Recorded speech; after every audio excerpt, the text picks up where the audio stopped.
Loops. Usually programming में statement sequentially execute होती हैं, एक के बाद दूसरी और फिर तीसरी।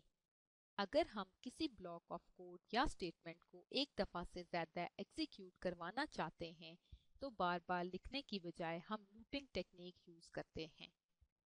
इस लूपिंग टेक्निक के थ्रू हम स्पेसिफाई कर देते हैं कि हमने इस स्पेसिफिक ब्लॉक ऑफ कोड को कितनी बार एग्जीक्यूट करवाना है।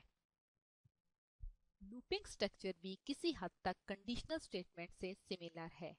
इसमें भी हम हर आइट्रेशन के साथ वेरिएबल की वैल्यू इंक्रीमेंट करते हैं और चेक करते हैं कि कंडीशन मीट हुई है कि नहीं।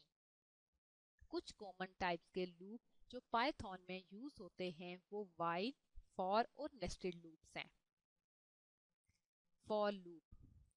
For loop certain block of code को सिर्फ तब एग्जीक्यूट करेगा जब कंडीशन ट्रू होगी। फॉर लूप डिक्लेयर करने का तरीका ये है कि हम फॉर कीवर्ड के बाद वेरिएबल नेम और उसकी रेंज स्पेसिफाई करते हैं। रेंज स्पेसिफाई करने के लिए हम पाइथन में रेंज का फंक्शन यूज करते हैं जिसमें हमें मिनिमम और मैक्सिमम या सिर्फ मैक्सिमम स्पेसिफाई करना पड़ता है। फॉर लूप की वर्किंग को अंडरस्टैंड करने के लिए हम एक छोटी सी एग्जांपल देखेंगे। test.py फाइल को ओपन करें। इसमें हम एक वेरिएबल i के नाम से डिक्लेयर करेंगे और उसको 0 वैल्यू असाइन करेंगे। नेक्स्ट लाइन में हम फॉर स्टेटमेंट लिखेंगे। फॉर i इन रेंज हम इधर 5 देंगे कि हम इस लूप को 5 बार एग्जीक्यूट करना चाहते हैं और अगर हमारी i की वैल्यू 5 से लेस होगी तो ये लूप एग्जीक्यूट होगा। नेक्स्ट लाइन में इंडेंटेशन के बाद हम प्रिंट स्टेटमेंट देंगे।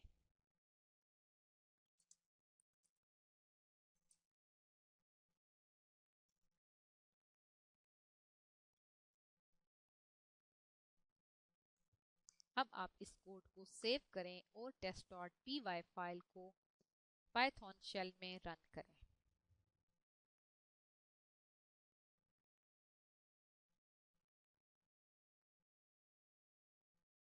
जैसा कि आप देख सकते हैं कि हमारा प्रोग्राम i की वैल्यू 5 दफा प्रिंट करवाएगा।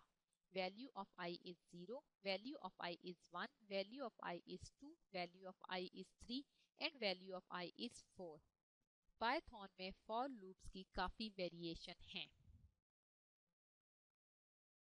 For example, for variable name in range minimum maximum लिख सकते हैं।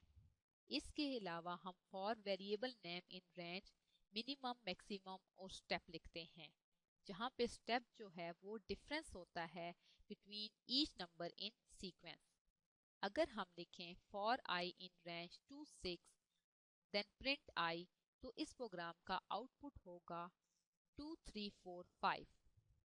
और अगर हम लिखें for i in range 15 0 and -5 इधर हमारी स्टेप की वैल्यू है, यानी कि हर आइट्रेशन के बाद हमारी i की वैल्यू में -5 डिक्रीमेंट होगा।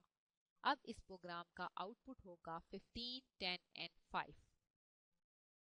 इधर हमने स्टेप की वैल्यू -5 स्पेसिफाई की है तो हर आइट्रेशन के बाद i की वैल्यू में 5 का डिक्रीमेंट हुआ है और हमारा लूप 3 दफा एग्जीक्यूट हुआ है और i की वैल्यू 3 दफा प्रिंट हुई है।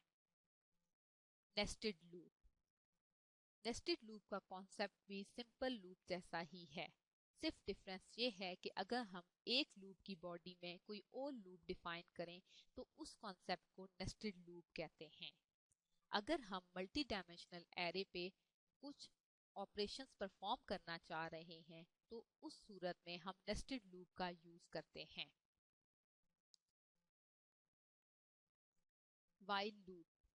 While loop block of code को उस केस में एग्जीक्यूट करेगा जब सर्टेन कंडीशन ट्रू होगी।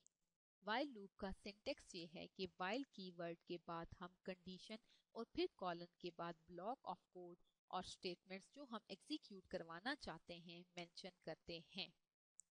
व्हाइल लूप की वर्किंग को अंडरस्टैंड करने के लिए हम एक छोटी सी एग्जांपल देखेंगे। test.py फाइल को ओपन करें। इस एग्जाम्पल में बेसिकली हम 91 का फैक्टर फाइंड करने की कोशिश कर रहे हैं थ्रू वाइल लूप। यहाँ पे हमने एक वेरिएबल n डिक्लेयर किया जिसको हमने 91 वैल्यू असाइन की। नेक्स्ट लाइन में हमने फैक्टर के नाम से एक वेरिएबल डिक्लेयर किया जिसको हमने 2 वैल्यू असाइन की। अब हम अपनी वाइल स्टेटमेंट लिखेंगे while n modulus factor is not equal to 0 colon indentation factor plus is equal to 1। Next line में हम प्रिंट स्टेटमेंट देंगे जो 91 का फर्स्ट फैक्टर प्रिंट कराएगा।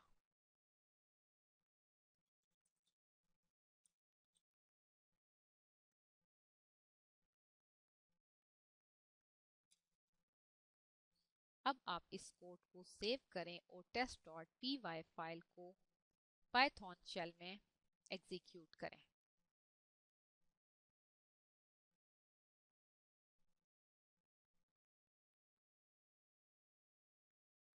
जैसा कि आप देख सकते हैं कि इस कोड का आउटपुट है वैल्यू ऑफ फैक्टर इज 7, यानी कि 791 का पहला फैक्टर है।